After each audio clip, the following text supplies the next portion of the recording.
کافروں نے اعتراض کیا، اللہ تعالیٰ نے جواب دے دیا، تم نہیں جانتے، تمہارا کوئی اختیار نہیں ہے۔ میرے دوستوں اور بزرگوں، اللہ فرماتا ہے پاکی اور برتری ہے اللہ کو ان کے شرک سے۔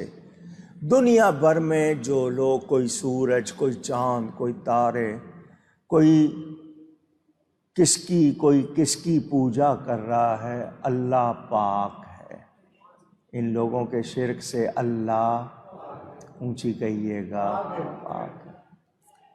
کوئی بت تراش رہے ہیں، کوئی آگ کی پوجا کر رہے ہیں، ان لوگوں کے شرک سے اللہ پاک ہے، برتری ہے اس کو، تعالی برتری ہے اس کو، وہ برتر ہے، ہر لحاظ سے بلند ہے، بالا ہے۔ اس کی معرفت کے معنی پہچان کا حق ہم ادا کر سکتے نہیں۔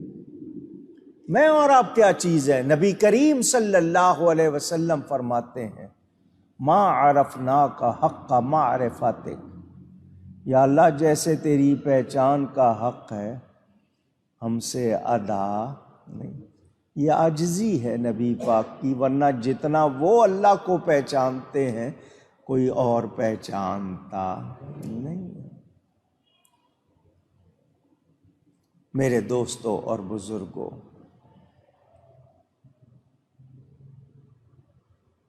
جب خوبیاں سب سے زیادہ ان کو ملی تو اللہ نے جب ان کو زیادہ نوازا تو ہمیں اس پہ خوش ہونا چاہیے، ہمیں اعتراض نہیں کرنا چاہیے۔ کافروں نے اعتراض کیا، اللہ نے جواب دے دیا۔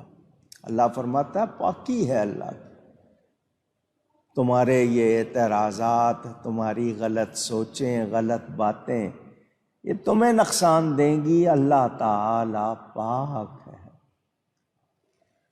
ایک بات کرتا چلوں،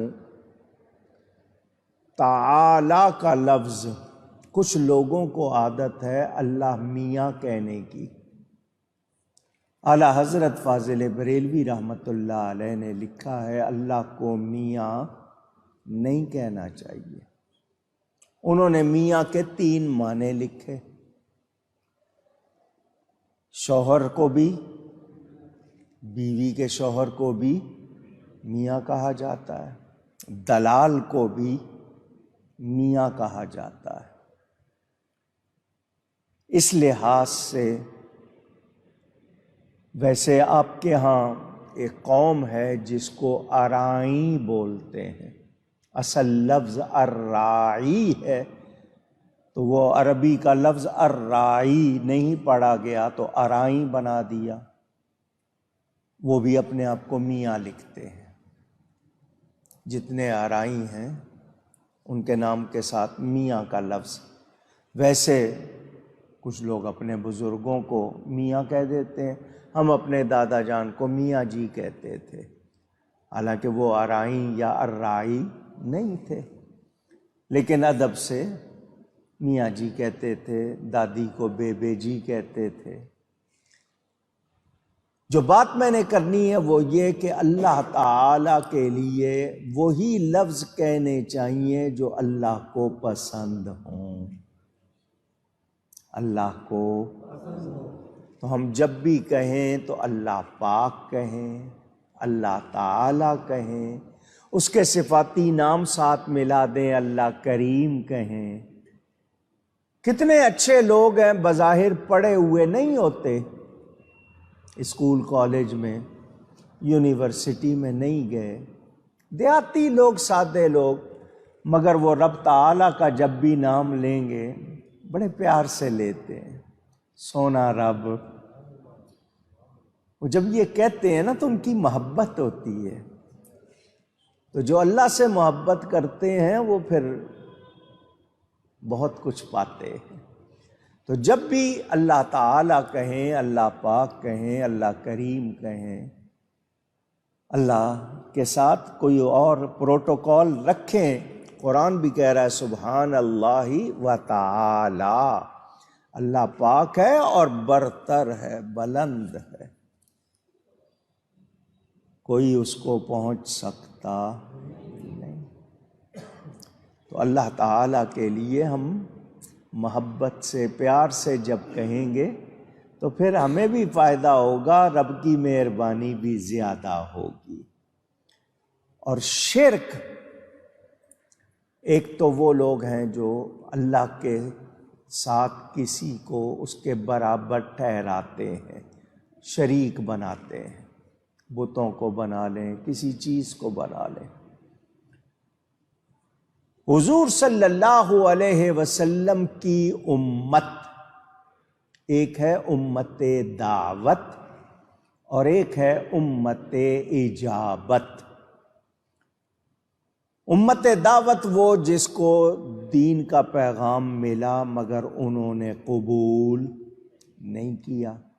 امت اجابت جس نے دین قبول کیا، ایمان لائے. آج مسلمانوں میں کچھ مسلمان کہلانے والوں نے مسلمانوں کو مشرک کہنا شروع کر دیا، اور یہ شرک سب سے بڑا گناہ ہے. شرک سب سے بڑا گناہ. میں کئی مرتبہ آپ کو یہ بتا چکا ہوں کہ اللہ تعالی شرک کو معاف نہیں کرتا جب تک کوئی سچی توبہ نہ کرے. اگر کوئی شرک کرتے ہوئے مارا گیا، مر گیا، اس کی بخشش نہیں ہوگی، کیونکہ شرک جب تک سچی توبہ نہ کی جائے قابل معافی نہیں ہے. آپ نے سن لیا، اب ایک جملہ اور یاد کر لیں. ہر مشرک یقیناً کافر ہے. کافر کے معنی انکار کرنے والا. ہر مشرک یقیناً کافر ہے، مگر ہر کافر مشرک نہیں. بہت سے انکار کرنے والے ہیں مگر وہ شرک نہیں کرتے. یہ آپ کو یاد کرنا ہوگا جملہ. ایک ہوتا ہے مرتد. مرتد کا مطلب دین کو، ایمان کو قبول کر کے اس سے پھر جانا. غداری، بغاوت، آپ کے ہاں بھی جملے بولے جاتے ہیں، ریبیلینز کہتے ہیں آپ. تو جو دین ایمان لا کر پھر کفر کرے، شرک کرے، اس کو مرتد کہتے. اب یہاں تھوڑی سی بات کر دوں پھر آگے بیان کرتا ہوں. کچھ لوگ مسلمانوں کو مشرک کہتے ہیں. میں اس کے کئی مرتبہ جواب دے چکا ہوں، پھر ایک مرتبہ آپ کو ذہنوں میں آپ کے تازہ کر دوں کہ ہم اللہ کے بندے ہیں، اللہ کے سوا کسی کو معبود نہیں مانتے، اللہ کے مثل کسی کو نہیں مانتے کہ کوئی اللہ جیسا ہے، اللہ کے برابر کسی کو نہیں مانتے. جو اللہ کے لیے مانتے ہیں بالکل ویسے ہی کسی اور کے لیے نہیں مانتے. مگر کچھ باتیں ہیں جو شرک نہیں ہیں، جن کو شرک بنا دیا گیا. ان مفتیان شرک نے جو فتوے کے عادی ہیں، انہوں نے ان باتوں کو شرک کہنا شروع کر دیا جو شرک نہیں. تو ان کے فتووں سے کوئی مشرک نہیں ہوگا. غلط فتووں سے کوئی مشرک. اگر ہم اللہ تعالیٰ اس کے رسول کے نزدیک سچے مومن ہیں تو ان کے فتووں سے ہم مشرک ہو سکتے نہیں. اب یہ لوگ کس کس بات کو شرک کہتے ہیں، ان کے ہاں تو لمبی لسٹ ہے. یا کہہ کے اللہ کے سوا کسی کو یا کہہ کے پکاریں، یا رسول، یا علی، یا غوث، یہ شرک کا فتویٰ لگا دیتے ہیں۔ کوئی مزار کو چوم لے، شرک کا فتویٰ لگا دیتے ہیں۔ ہاتھ باندھ کے کھڑے ہو کے درود و سلام پڑھیں، یہ شرک کا فتویٰ لگا دیتے ہیں۔ انہوں نے جو شرک کی فہرست بنائی ہے، میں نے آپ کو سنایا تھا، حیران ہوں، سیرا باندھنا، شادی پہ سیرا باندھتے ہیں مرد و عورت کے چہرے پہ، پھولوں کا باندھیں تو ٹھیک ہے، زری گوٹے کا باندھیں تو وہ فضول خرچی ہے اور جائز بھی نہیں ہے۔ پھولوں کا باندھیں، آپ پھول تسبیح پڑھتے ہیں، اس سے برکت ہوگی۔ انہوں نے سیرا باندھنے کو بھی شرک کی لسٹ میں لکھ دیا۔ اب آپ اندازہ کر لیں کہ کیا ان کا مطلب اور کیا ان کی سوچ اور کیا ان کا ذہن۔ ہم اہل سنت و جماعت اللہ کے سوا کسی کی عبادت نہیں کرتے۔ جو کمال اللہ کے لیے جس طرح مانتے ہیں بالکل ویسا ہی کسی اور کے لیے نہیں مانتے۔ مثلا دیکھنا،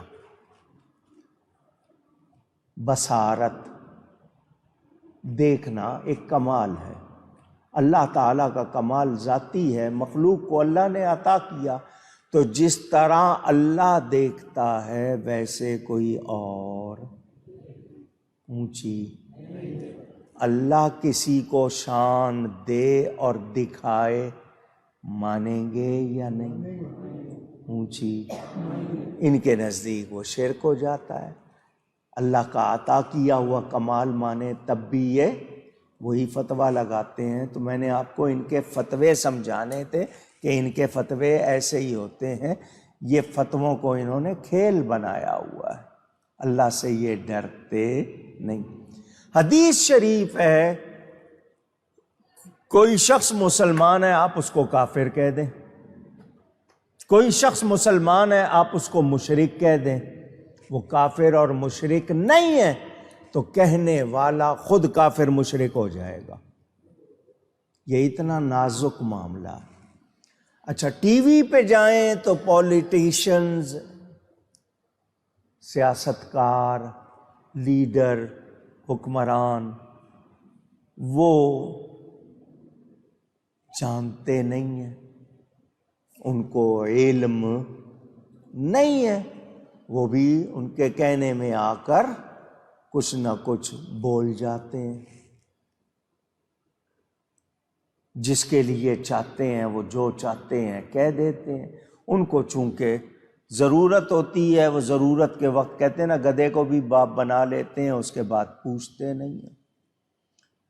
ان کے بھی آپ ٹی وی پہ سنیں گے تو وہ بھی کہہ دیں گے یہ یوں ہے، یہ یوں ہے۔ بھئی تمہارا کام نہیں ہے، تم کیا جانو؟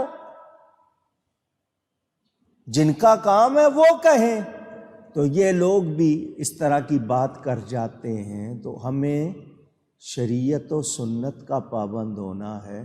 اور میں نے آپ کو بتایا بخاری شریف میں حدیث موجود ہے، حضور فرماتے ہیں مجھے اپنی امت سے شرک کا خوف نہیں ہے، اس بات کا ڈر ہے کہ میری امت دنیا کو زیادہ پسند کرنے لگ جائے گی، اور وہ ہو رہا ہے۔ تو جب نبی فرما دیں کہ امت سے شرک کا خوف نہیں، اور یہ ہر بات کو شرک کہیں، تو پھر پتہ چل گیا کہ یہ لوگ ظالم ہیں، یہ حق بات کرتے سمجھتے نہیں ہیں، ضد ہے، عناد ہے۔ اچھا، وہی کام خود کر لیں گے تو کوئی فتویٰ نہیں ہے، دوسرا کرے گا تو فتویٰ لگائیں گے۔ داتا صاحب یہ چلے جائیں، چادر چڑھائیں، حلوہ بانٹیں تو یہ بالکل پکے مسلمان رہیں، کوئی سنی چلا جائے تو اس پر فتوے لگا دیتے ہیں۔ کیوں کہہ رہا ہوں یہ آپ کو پتہ ہونا چاہیے۔ الحمدللہ ہم اہل سنت و جماعت صحیح العقیدہ مسلمان ہیں، ہم کو غلط کہنے والے خود غلط ہیں۔ ہاں کوئی شخص سنی کہلائے اور غلط کرے تو وہ اس شخص کا اکیلے کا فعل ہے، اس کا ہمارے مسلک سے کوئی تعلق نہیں۔ کوئی غلط کام کر رہا ہے تو وہ اکیلا ذمہ دار، اس کی وجہ سے آپ سب کو غلط کہہ سکتے نہیں۔ یہ بات میں نے اس لیے کر دی کہ جی شرک کی بہت باتیں ہوتی ہیں، تو اللہ تعالی پاک ہے، کافروں کے بھی جتنے انہوں نے شریک بنائے ہوئے ہیں ان سے بھی پاک ہے، اور ہر ناپاکی کا تو کوئی تصور ہی اللہ کے ساتھ نہیں ہے۔